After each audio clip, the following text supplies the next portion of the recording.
nombre es Tamara Cortés y mi proyecto se titula Miradas de Poder, estrategias hacia una militancia tecnopolítica.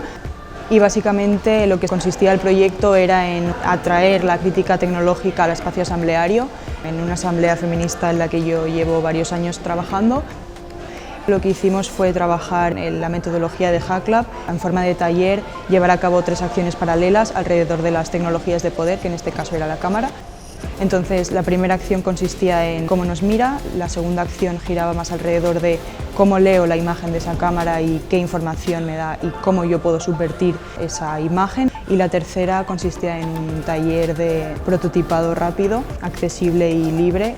La cara final del proyecto es una web donde otras asambleas pueden acceder y compartir y crear una red de HackLabs que traigan la crítica tecnológica con una ideología de género, de clase, de raza, etc.